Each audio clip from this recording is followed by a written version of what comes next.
Today's LiveOnWeb episode, Orchestrating the Supply Chain, is sponsored by Verizon Connect. Confidence is a road, a place, a purpose. It's a connected world of possibilities and peace of mind. Wherever you go, go with confidence. Verizon Connect.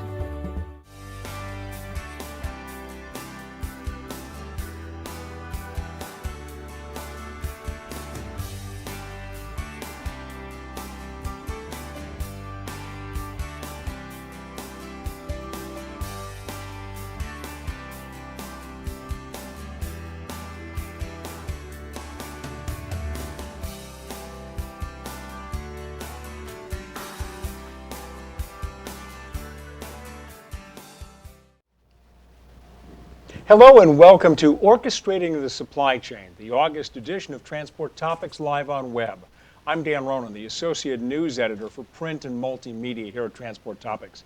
Our topic for the next hour is an interesting one, and we've got some outstanding guests too who will be with us as well as we look at the changes taking place when it comes to the Transport Topics Top 100 private carriers and what many of them are doing during this rapidly growing economy to diversify their particular business models. The U.S. economy, as you know, is red hot. Shipping volumes and rates are way up, and many companies say they have not been this busy in years. So, is this a great time to be a private carrier? We'll answer the question in today's show. Many private carriers believe this is the time to diversify their operations and move into other trucking industry areas where they may have already limited interest, but developing new opportunities to grow their business lines. First, I'm pleased to be joined by veteran Transport Topics senior features writer Dan Berth. He is the key figure behind our annual top list and the lead reporter for the recently published ranking of the top 100 private carriers in North America. During today's Live on Web newscast, you can always join the conversation as well by emailing us your questions at share@ttnews.com. Again, that's share@ttnews.com. Today's edition of Live on Web is sponsored by Verizon Connect.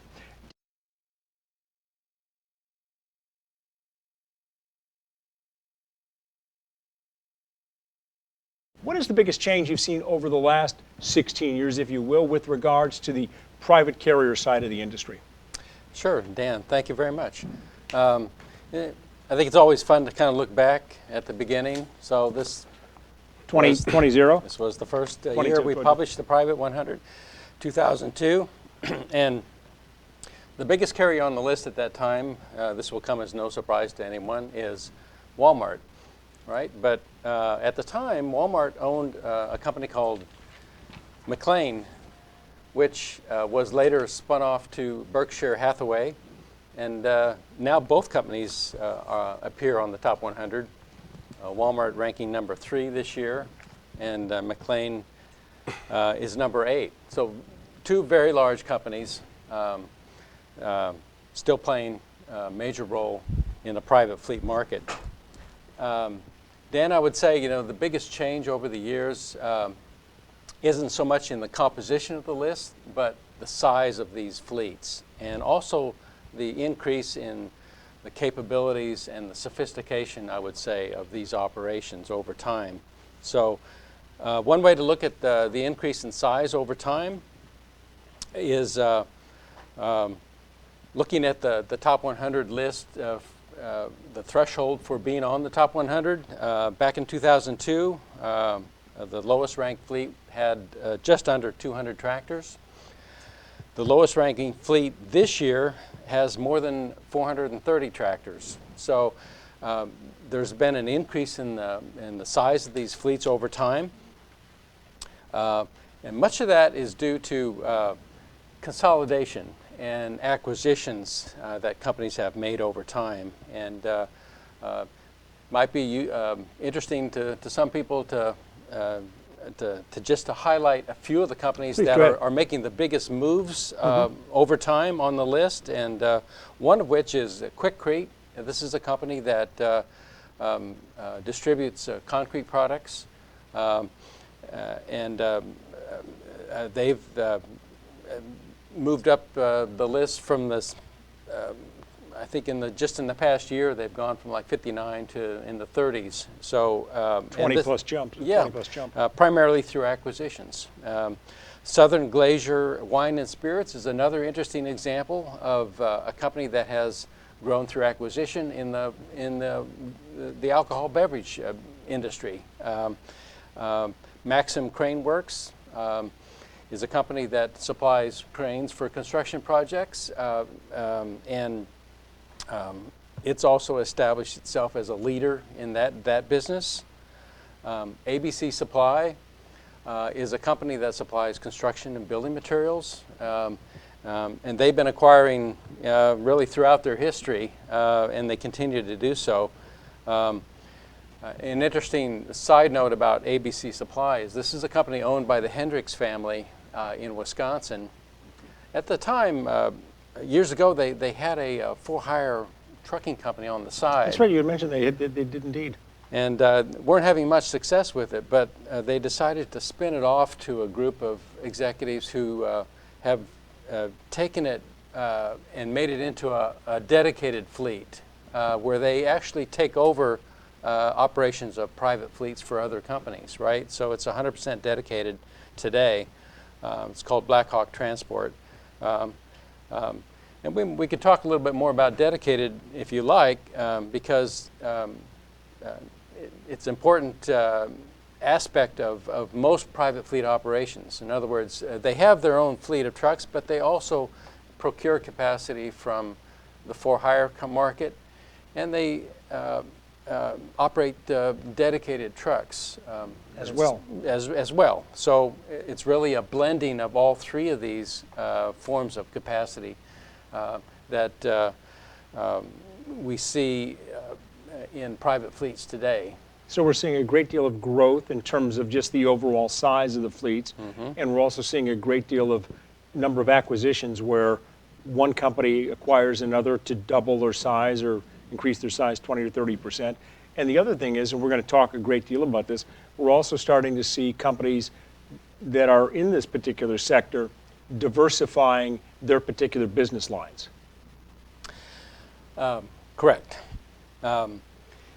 We're in a market right now that's very tight, and so I think there's a recognition on the part of many private fleets that they have what the market needs, which is number one, capacity in some cases, and in other cases they have expertise that that other people need and can use. So we're seeing some examples of private fleets that are expanding into other markets, not serving just a single customer anymore, but looking for arrangements where they can work with many different customers and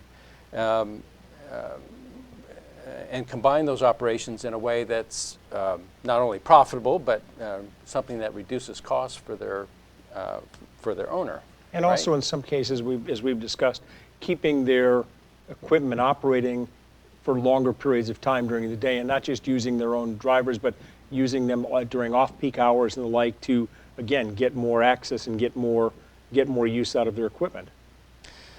Yeah, that's right. Equipment that is idle is wasted. You could say the same thing about drivers too, but so in a tight capacity market, people are looking for any and all opportunities to make better use of the capacity that's already out there. So that's what we're seeing. A couple interesting facts that I came across recently that illustrate this too. The National Private Truck Council is an organization that represents private fleets, and they do a benchmarking study of their members, and they have found they track empty miles that these fleets have in their business, and they also track the number of fleets that have for-hire authority, where you're actually going out into the market and serving other customers, right?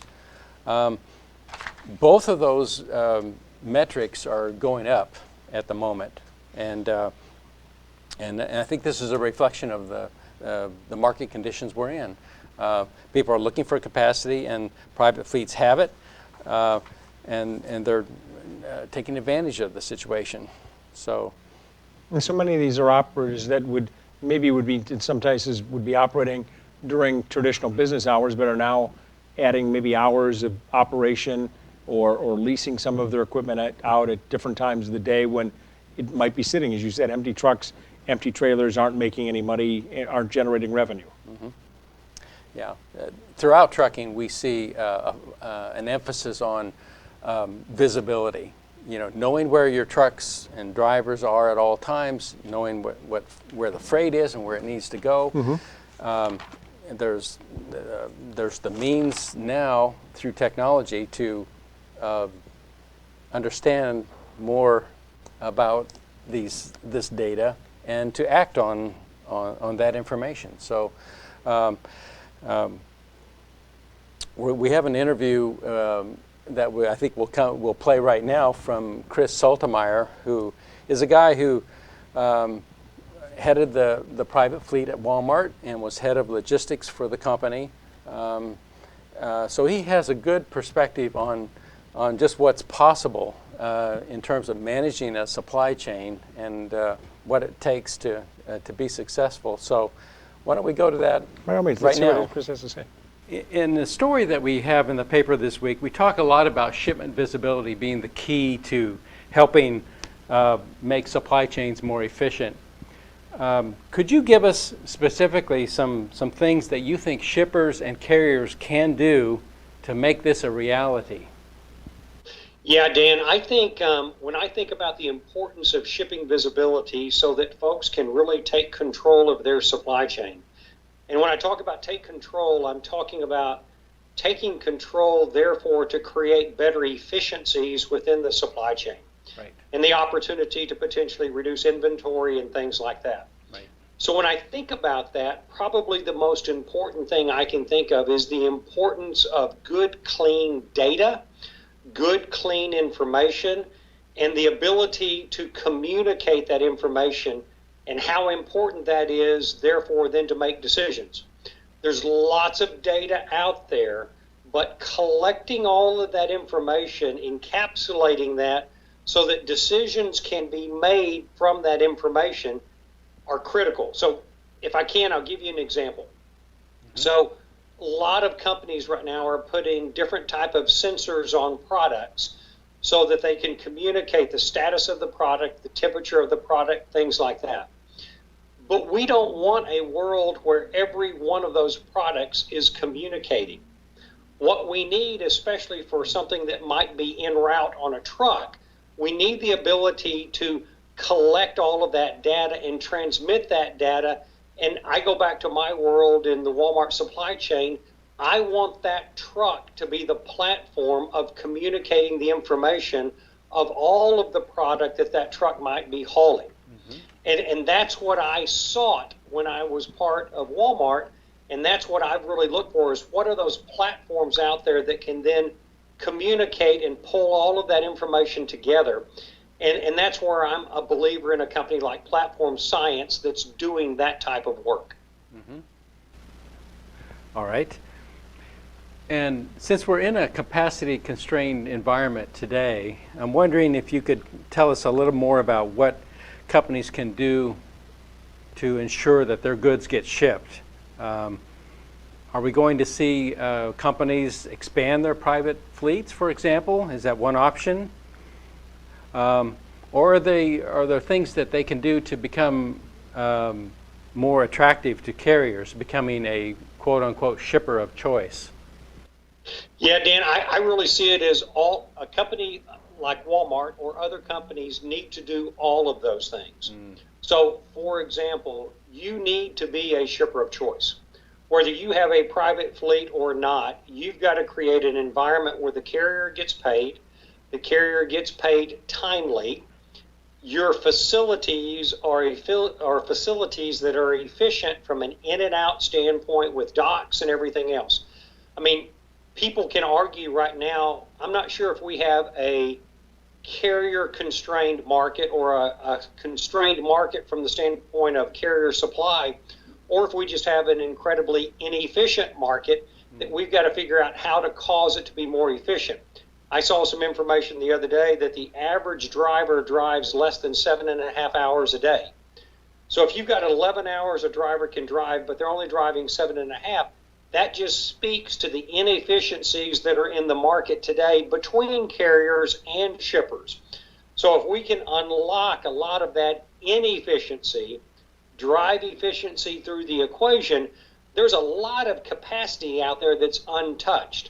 So yes, we need to be a shipper of choice, and shippers need to be doing the things that cause that. At the same time, we've got to work collaboratively with carriers so that we can unlock a lot of that capacity that's out in the market today.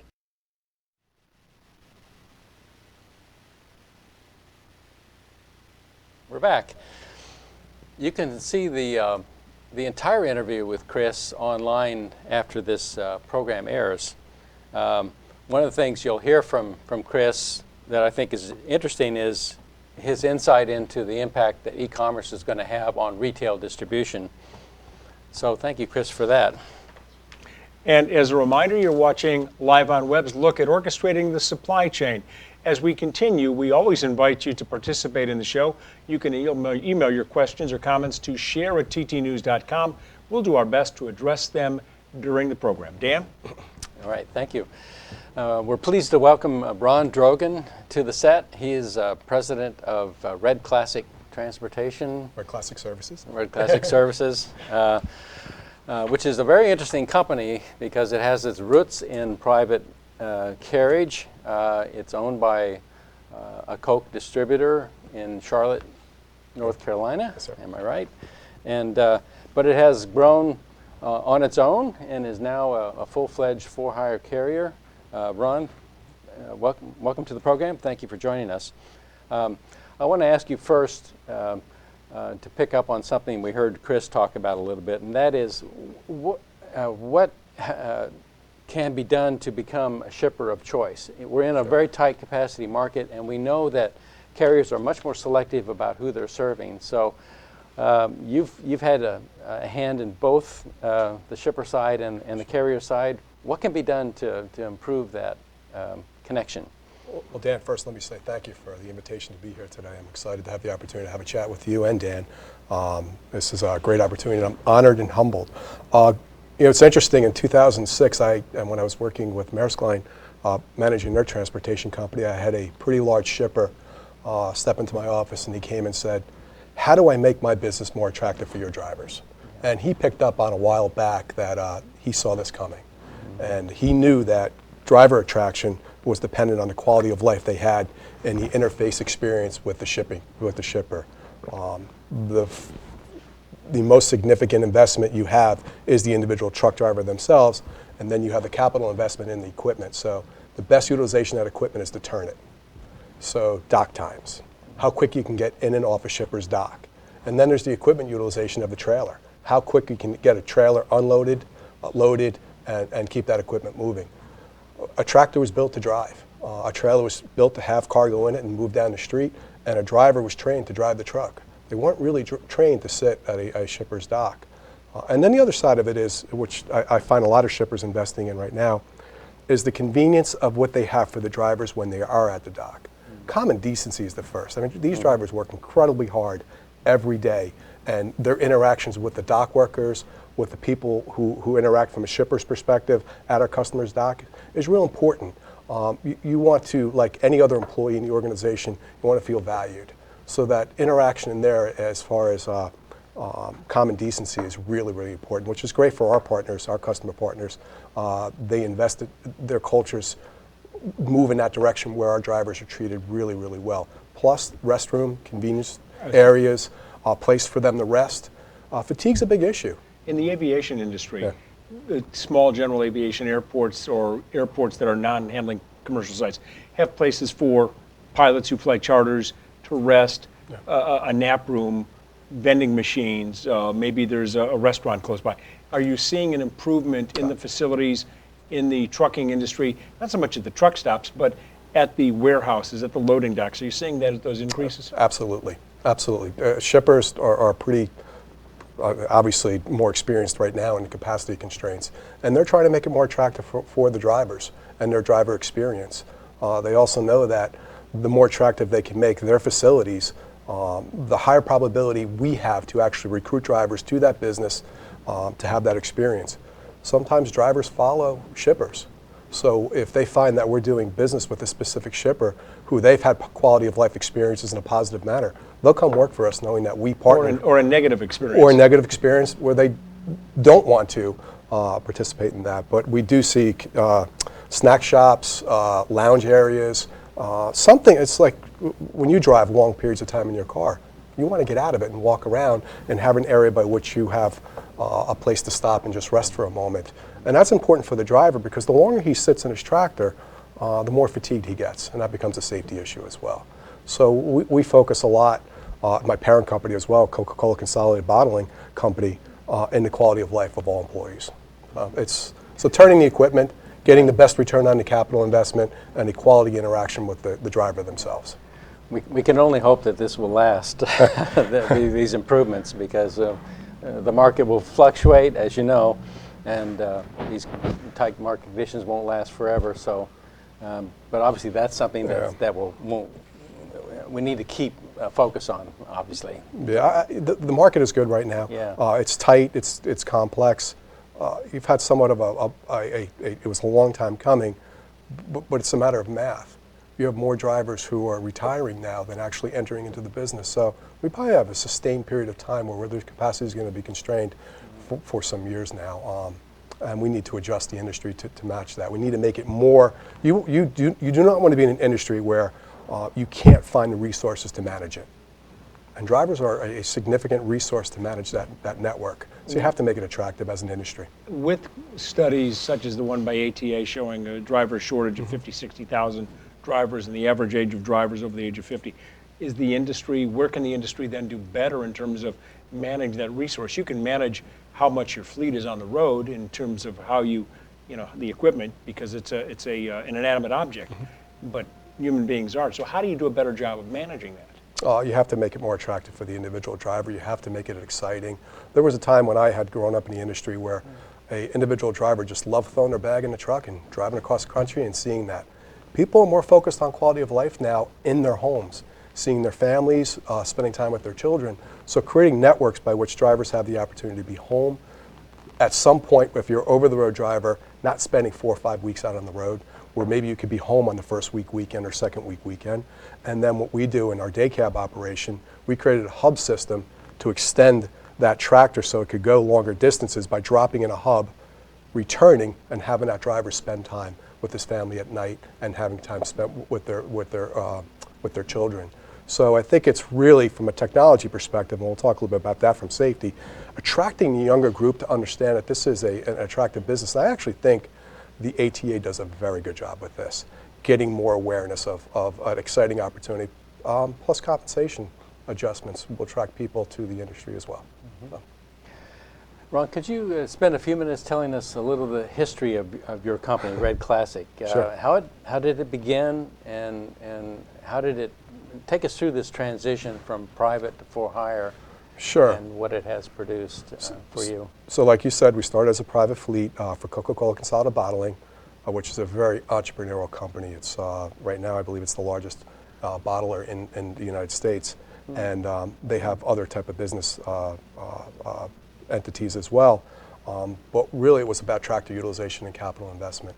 So the first thing we started to do was utilize our tractors, run them during the day for customer deliveries, and then at night with finished goods from the plant to the distribution centers. Then you have to worry about efficiency. How do you get that tractor back without running empty miles? So what they did was they created a for-hire carrier to connect with other business partners to reduce the empty miles and build efficiencies. And then realized at that point there's a business opportunity here, that not only that we could lower the cost for the supply chain of Coca-Cola Consolidated, but also offer that to other partners in the Coca-Cola network, other suppliers, as well as other entities that are similar shippers to Consolidated. Because of the volatility in beverage, no surprise, beverage is consumed the majority over the summer periods or warm periods of time. It creates volatilities and spikes in business. We had to create a brokerage entity as well. So creating that brokerage entity and establishing relationships with other third-party carriers, we saw another business opportunity to bring that expertise to other shippers and say we can connect your cargo to other good carrier partners and provide that service for them as well. So we started to create these different businesses as well as our maintenance company. So when you look at Red Classic, it's Red Classic Transportation Services, which is a brokerage company. You have Red Classic Transit, which is our regional asset carrier, as well as our maintenance company. And then you have Red Classic Contractors, which is our over-the-road trucking division. And we just formed a new entity called Red Classic Transportation Management Services, which is a one-to-one relationship with large shippers. And what we did was, understanding the complexity of the Coke system network, we try to take all those services to market and connect multiple shippers in that and do it from a value proposition perspective. Coca-Cola is an incredible brand that represents excellence. We take that excellence in service, customer service focus, and connect it to you, not in the perspective of how much can I make on you, but how much can I take out of the system in order to create efficiencies for our business partners. So we come at it from a shipper type mentality of what can we do with you by looking at this complex dynamic market with the multiple lines of business services that we have to connect those dots. It was interesting, we were talking with one of our network designers yesterday, a few of our leadership team, and it was great to watch his passion and excitement. They look at it as one big puzzle, complex critical thinking puzzle of how do I plug in different aspects of that puzzle to get the best optimization for you as the shipper, and what value am I providing to you as the shipper, and that's how we go to market. So it really started as an idea of how to reduce our own expenses, but then how to share that with other Coke entities, as well as bringing other consumer product goods manufacturers to the table. Mm-hmm. So that's been interesting. Yeah. We have a question from a reader that maybe you could elaborate on Sure. a little bit more, if you don't mind. It's from Brian Michael, who's a manager at C.H. Robinson. And he asks, do you expect private fleets to expand their use of brokerage services to maximize utilization and revenue? What do you think? I mean, the data from NPTC shows us that almost 80% of private fleets have for-hire authority. But do you see them doing more in the brokerage area going forward? I believe in this capacity-constrained market, you have to utilize all resources available to you. So I do think will be and continue to be an expansion into the brokerage market. I know we did that. Mm-hmm. And we're also basing on the need inside the market today, based on some of the capacity constraints. That's where we bring our sophistication and our expertise to that. So we're expanding that brokerage entity, and we have a great group of people who work in our brokerage group that come from other businesses as well, that have had the ability to connect with other shippers who have private fleets and augment and supplement their private fleets with other capacity. Capacity is a little bit challenging to find, and the good news is the economy's good. People are shipping more products, and we always used to say you can't build a church for Easter Sunday. You can only have so much capacity available to you, so when you have that growth spurt, you have to supplement it with some other, we do at least, with some other capacity. So. Not only is the economy going really well, as we've seen, I mean, strong GDP, low unemployment, but it's also going through a fundamental change, too, in terms of the way we do business with on-demand shipping, final mile, all of these things that raise new challenges for people who are in the industry that you're in. I mean, in terms of, how do you manage this, not only strong economy with a driver shortage and everything else, but how do you manage this during an economy that's going through some real change and disruption? Yeah, it's interesting. It's this whole world we live in today is expecting information immediately. You could order something online and have it delivered to you today. So that creates the narrative and the expectation of the consumer of how we integrate. So technology, expertise, people, just bringing the connection points of that sophisticated approach to better provide information to our customers. It's a bit of a challenge. It's growing rapidly, but fortunately at Red Classic we've had the ability to attract a great talent to our company, and we've learned really quick is you hire good people, get out of their way, and let them do their job, and they connect with the customers and they provide that. They're stepping in, filling the void. And a lot of people today, they're just technology driven. That's where our life is today. You bring people out of college, their technical perspective. We actually had they call him a futurist, but he actually walked us through how generations look today at technology, which is a little bit different than how I look at it, my experience from my generation, which I think for the most part, I grew up in a technology enhanced environment until my daughter asked me what a CD was. Then I knew I was really a little bit dated. I So, go back to 8-track. there you go. So things have changed a little bit. So I think you have to have a great mixture of experienced transportation people as well as the youthful perspective on technology, and connect that and have that forward-thinking understanding of what technology is available in the industry. And I think you're going to have a guest on to talk a little about that today, as what's available to the market today to bring sophistication to the system.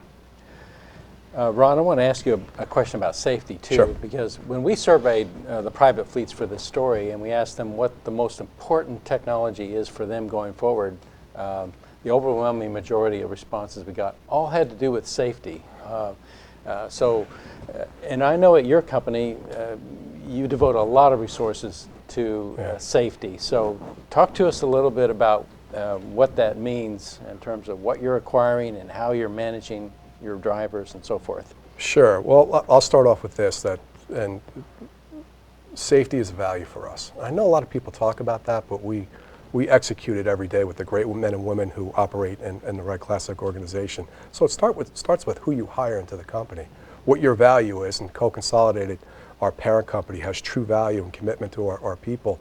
Our first priority when we walk through the door is to make sure our employees get home safe and that we protect the communities they live in. So that's number one. It's the value proposition and the people you employ. And then the next thing is hire a great safety director, and ours is Jim Gorley. He is, from my experience, the best in the industry. And his whole team has done a great job helping guide us through the growth that we've experienced and then the connection to operations. But the greatest safety feature inside a tractor is your driver. And what technology can you supplement that driver with in order to enable him to continue with that safety focus? So you start with culture and value, and then you try to attract people into your organization. And in a capacity-constrained environment, that becomes a little bit challenging at times. But we're real excited about what we're doing at Red Classic. We focus on fatigue. So how do we create an environment in the tractor? Like, this is your work environment right here.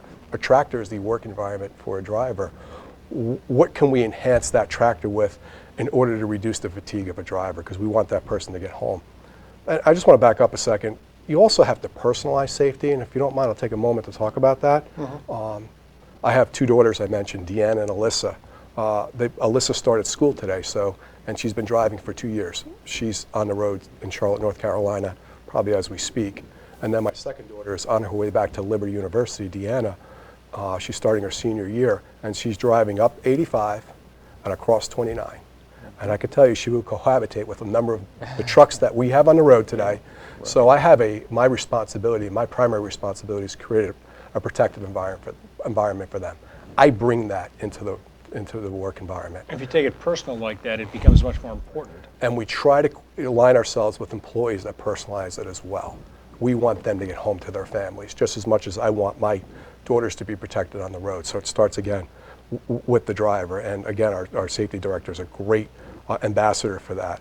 So then we look at stuff like the seat that he sits in. We want the best ergonomic seat for that person to be comfortable in, that he's not being stressed in the condition of that tractor. And then what's the sound he's hearing?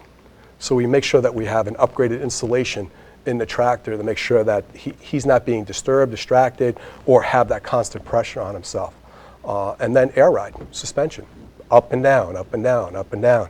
And then LED lights, anti-lock braking. So there's a whole host of features that go into the tractor before we even get to the technology side of it from an electronics perspective. I said electronics, see, I'm dating myself. And then we've partnered with a group, the majority of our supplier of tractors is Mack Truck, which is a great partnership for us. But then there's a device or a system that we've included in our tractors called the Bendix Wingman Fusion Collision Mitigation System. Say that 10 times fast. And what it is, it's an integrated solution that has a military-grade radar system, has a camera, a very sophisticated camera system, and has active braking. It can interrupt the braking system and guide the tractor in the direction it needs to go. And really what it does is, and I love the name of it, Wingman, The pilot is the driver. The wingman is the supplement to provide him with the information so he can execute what he needs to execute in order to make sure that he's maintaining a safe environment. And what that does is the camera actually can read street signs, which is amazing to me. It could read the speed of the sign. It also can interpret the movement of 30 different vehicles on the road. Within 360? Exactly. So it's constantly giving information back to the driver so he can make decisions. Because most incidents happen with a rapid circumstance, probably not in the control of the driver, so he has to respond to that. And what we've learned is in this system, we can get up to at least at minimum a half second more reaction time. So someone says, a half second, what is that? 2 car lengths on a highway. And if you're driving something that's 70,000 or 80,000 pounds, a half second can be the difference between slamming on the brakes and stopping and avoiding an accident or ending up in the back of someone's vehicle or in the side of someone's vehicle. Actually, it's exactly right, and we call it the difference between a near miss and a tragic incident. So there's a lot that goes on with that, and right now we have those coming in what we call the Anthem tractor, which is manufactured by Mac, and there's a Pinnacle track that we had previously that didn't have those devices built into them, and we're having those retrofitted now. So nothing ever takes place of the driver. You have to start with the best safety-focused driver and then build safety technology enhancements to give them the tools to react. This device actually prevents and reduces the number of jackknife or turnovers, rollovers. And what it does is it measures how the driver is adjusting to the circumstances and then gives him feedback or helps him adjust to it. And to the best of, we have statistics right now for the tractors that we have in place that have these devices. We've yet to have a jackknife or a turnover tractor. Plus, Bendix is a great business partner. They've asked us to be on their user advisory committee. Yeah. So as we're using this device today, we're also working with them on future devices. Safety is not it's not an individual or a proprietary. That's something you share with everyone because you want everyone to be safe on the road. Yeah. And especially with the invention of cell phones, it's created a little bit more of a distraction. You want to invest the best you can to make sure that you're protecting your greatest resource, which is your employees. And we have great resources and employees at Red Classic, and it's a well worth the investment of time and money. Ron, thank you very much. It's been great hearing you and great chatting with you about this and all the great things that are taking place down in Charlotte. We appreciate your time. Oh, it's my pleasure. I appreciate the opportunity. Thank you very much. Again, now back to the issue that we had talked about also is diversity, about how private companies are now in the business of diversifying and moving their businesses along. We talked earlier with Brad Jenkins at Private Flying J. One of those private companies that has had a tremendous amount of success is Knoxville, Tennessee-based Pilot Flying J. It's almost 60 years old now, and it is known across the United States and Canada for its chain of truck stops. Pilot Flying J is the largest distributor of over-the-road diesel fuel in the United States. It's also the biggest travel chain center in the U.S. with 550 locations. And get this, it is the largest franchisee in the United States, in the world for the Subway restaurant chain with over 200 locations. On August the 8th, it was announced that we reported in Transport Topics that Pilot Flying J is expanding its business portfolio with a move into the water, sand, and crude oil hauling business. The company has started a joint venture creating a new company called PWT that will focus on saltwater transportation and disposal services to the oil and gas sector. Here to talk about all of this is Brad Jenkins. He's Pilot Flying J's Senior Vice President of Supply and Distribution. He joins us via Skype from Knoxville. Hey, Brad, welcome to Live on Web. Thanks for spending a couple minutes to chat with us. Hey, it's great to be here. Thank you for having me.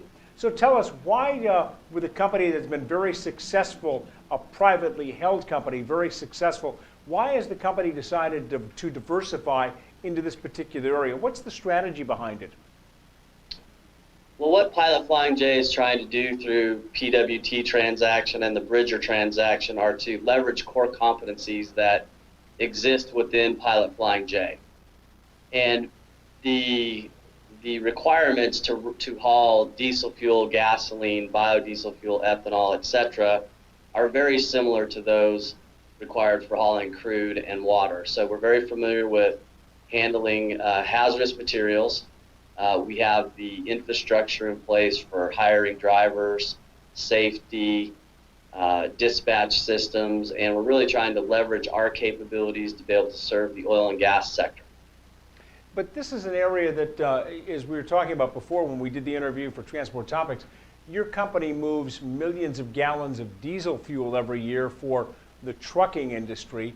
But this is a little bit of a different niche. This is going to be getting out into the oil and the natural gas fields across the United States. A little bit different type of a market, isn't it? It is, and we have some experience in 2010 when we merged with Flying J. Part of that transaction, we inherited a crude hauling business that we have basically grown to about 250 trucks. So over the last 8 years, we've been building our capabilities in that space, building up the number of barrels that we haul every day, and basically trying to leverage that knowledge and the capability and the infrastructure that we have to serve the oil and gas industry across the United States. Is this a case where for privately held companies such as yourself, we've seen a lot of this lately where the economy is roaring, doing very well, they have a lot of additional assets in terms of cash, and they decide that now's a good time to branch out to bring in another revenue source? Is that the idea behind this, that now is the right time with a strong economy? Well, I think it's twofold. I think the economy is strong, and we have a lot of confidence, in the economy right now. But also our view on the oil and gas sector and the prices of crude going forward, we feel will be, fairly strong and stable, and this is a good time to invest in that space. And we've just come out of a pretty severe downturn, so there are a lot of assets out there that have, endured those hard times, and it's a good time to buy. And I understand also this is an area too in terms of jobs that, again, this is going to be something that will be employing a lot of people, both the truck drivers and also support personnel. Tell me about that. Well, we were fortunate enough to pick up some very great team members from Bridger and from the PWT acquisition, but both of the entities, the crude hauling business within Pilot Flying J and the water disposal and transportation business are high growth for us. So yes, we will be adding a significant number of jobs, not only professional driving jobs, but also support staff in Knoxville, Houston, and Dallas, Texas. And we are seeing right now in this country, this is a very good time in terms of oil exploration. The Department of Energy is forecasting that will be over 11 million barrels of oil produced every day in the United States. So obviously the supply, the amount of fuel that we need domestically is not going down, it's going up. And I guess your idea is that now's as good a time as any to get into this. It is, and if you look at, we're at over 10 million barrels a day right now, going to 11 million barrels a day. When you start to look at the Permian Basin, for example, the takeaway capacity, the pipeline takeaway capacity that brings crude out of the Permian Basin and into the refining centers are at capacity. So there's a heavy demand for trucking transportation services and solutions in the Permian Basin to help fill the infrastructure gap that will take time to build out. Are there any particular parts of the country where oil exploration will be going on and is going on now that you'll be focusing on? You mentioned the Permian Basin, but what about some other areas? I know there's a lot of activity in Pennsylvania with the fracking move that's there. Other parts of the country, North Dakota, any parts of the country you will or will not be in right off the bat? The only one that we're currently not in right now is in North Dakota. And we've been in North Dakota before the downturn, downsized there. We have a truck stop presence, obviously, in North Dakota. So we will go there if that looks like a great opportunity. We tend to try and follow our customers. Most of the new business that we bring on are existing customers asking for service in other basins or other areas of the United States. So if there's a need for it, then we certainly would entertain getting into North Dakota. You've carved out quite a market share within the truck stop and in the restaurant area, which we talked about in the introduction. How competitive is this particular sector with the hauling of these products, the sand, the water, the other products. How competitive is this, and what type of a landscape are you getting into from a business standpoint? Well, the truck stop industry is a very mature market and very competitive. So it's we compete every day to win the business of the over-the-road trucking customer, and we take that as our core business, and we take that very seriously, and we want to deliver our guests the highest level of service that we can. But it is a mature business, and trucks are getting more efficient. We call the Amazon effect. Logistics companies are getting more efficient, so you kind of have a twofold headwind, I guess, against the truck stop industry, in that you've got flat to declining volumes because of fuel efficiency, and then you also have the efficiency gained through logistics solutions, and it's very competitive, and we are looking for ways to diversify, leverage core competencies, and diversify our business and get some exposure to other markets, other sectors. As a businessman and as someone who's in a leadership role in the company, how will you, after, let's say, 18 months or 2 years, what will be your measurement stick that you use to say, okay, this has been successful. We're where we need to be on this as a private company trying to find another revenue source, another business line. How will you measure success? Well, the most important thing that we face, or any transportation company faces, is safety. So how has our safety record been affected? Were we able to safely deliver the services that our customers require in the crude and natural gas field? So that would be the first one. Were we able to translate our great safety record from the clean product side into the crude side? Secondly, were we able to meet the needs of our customers? Without our customers, we'll cease to exist. There are plenty of people that will come in and be able to provide services like this. We need to make sure we deliver excellent customer service. And thirdly, how profitable and efficiently we can run the business. Hello, welcome back. We're going to talk about a problem right now that is something that all shippers and carriers are dealing with, and that's detention, the time that it takes trucks to get loaded and unloaded. And I'm very pleased to welcome to the program Jason Foshog, who has created a company called Velocity Rater that works with carriers and shippers to gather data on time that trailers spend, drivers spend waiting for loads, and coming up with solutions to this problem. So, Jason, welcome. Thank you. Thanks, Dan and Dan, for having me. I appreciate it. And maybe before we begin in earnest, would like to share a question from a reader on this point. It comes from Julie Wanstadt, who is a director at Keller Logistics Group. And she says, I'm all about cracking down on excessive detention, big time. What, as an industry, are our options? Jason, I'm hoping that you can shed some light on this. But first, tell us how big of a problem this is, and then we can talk about what we can do. Sure. Julie, thanks for the question. And there's a lot of people in the industry that want to fix this problem, including me. I've got 20 years on the shipping side at Fortune 500 companies and private equities, and the problem is a big one, and it hasn't changed in, sadly, a number of decades. But it's more and more important as driver time is being diminished and restricted. So I think the problem is massive. So we have a $700 billion transportation industry. It's about a 5% problem, so $35 billion of waste is generated by detention. That's passed on to consumers. So how you get there, it's really two parts. And this is just direct cost and indirect costs that are passed directly onto from carriers to shippers. So you've got basically, if you assume 1 in 5 warehouses, you've got an inefficient facility where a driver's waiting for an hour. So 20% of the time you've got a detention event. Most shippers, 1 to 3% of their spend is in detention. So that 1 hour at an average of $75 an hour translates to about 2% of spend, or $14 billion.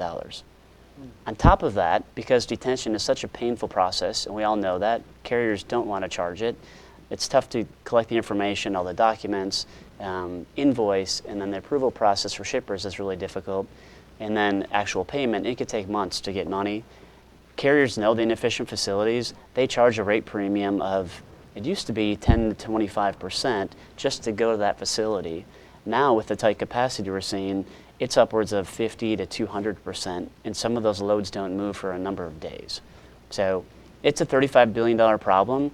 That doesn't even count the carrier turnover. Every carrier would tell you it's $6,000 or $7,000 to replace one driver, and driver turnover is 75% plus at all these carriers. So that's a component I haven't calculated, but it's a massive cost. I got to tell you, I'm surprised at the costs. I don't doubt that this is right, and it's such a big problem. Tell us why it hasn't been addressed effectively before now. Yeah, well, what's the hang-up here? It's a great question. And so being a part of a shipper, I was guilty of it for many years, and I fixed it, and which is why I've created this business. So, the challenge is it's kind of twofold. So a lot of it gets down to org structure at shippers, to be honest. You typically have a transportation team, procurement and ops team that are working with carriers, negotiating rates, going through an annual bid process. They get rates in place, and then they're done. And it gets passed off to a warehouse team that usually falls into a different leader. It could fall under manufacturing or a different supply chain leader. And those leaders within that same company, big or small, have got different conflicting priorities. And so it doesn't really get addressed. The other challenge is the carrier gives feedback, through a sales call, an email, a conference call, gives feedback, it's incomplete, we're frustrated with your Chattanooga facility and can you please fix it? Nothing gets done. A few months go by and that carrier stops taking the load. Well, one of the challenges that we have in the industry is there's 3 million drivers and about 1 million trucking companies. So it's easier for that shipper just to call the next carrier on the list, and we go through the same cycle. And after a few months go by, the new carrier struggles, and they get the same feedback, and it just goes on and on and on and on. Jason, so in this era, though, of what we talked about is very tight capacity, can we really afford as an industry to give away this much in terms of dollar figure, capacity, driver time, equipment sitting idle? Can we really afford to keep doing this and continuing to keep doing things the way they've been done without any improvements? No, not at all, not at all. And so when I started this business over a year ago, I thought my solution was going to be great to help out both carriers and shippers, and it is. One of the challenges that's happening, though, is capacity is so tight, companies are spending so much time and resources that they haven't spent before just to try and get a truck to come pick something up at any cost.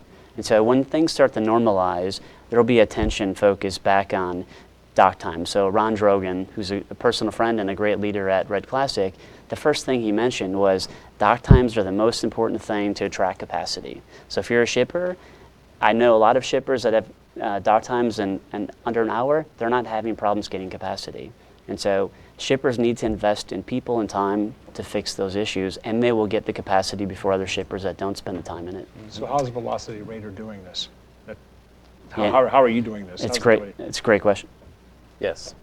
Okay, so it's a great question. So we're one of the challenges is we've got so much data, and why I started this company is the data's all there. It's owned by the carriers. They measure dwell time at every single facility that they stop at every single day. This data is passed on to shippers through EDI 214 data. A lot of shippers, the vast majority, just use that data for on-time delivery performance to their customers. So the data's there. It's a lot. It's cumbersome. I'm taking that data and working both with trucking companies where they can use that data to create reports in 30 seconds and send to shippers. That gives them all the information the shipper needs. Which customers are creating the most wait times, which warehouses by customer are creating the most wait times. Also, is it a certain time of day? Is it a certain day of the week? Is there a seasonality issue? So if you're a shipper, now you can get complete information in seconds, and you know exactly where the problems are and how to fix it. Shippers know how to fix the problem. They really just need to know where to start. And so I've created this company to really help the collaboration process between carriers and shippers to solve this problem. Go ahead. Yes. And I want you to tell us specifically what you've done in your experience working with shippers to fix the problem. Because Yeah. you, as you say, it can be fixed. And so let's address, Julie's question directly. What can be done? It's great. And so, I've worked for companies like Coca-Cola and Mars and CSM Bakery Solutions. And one of the things that we pride ourselves on was building partnerships with carriers.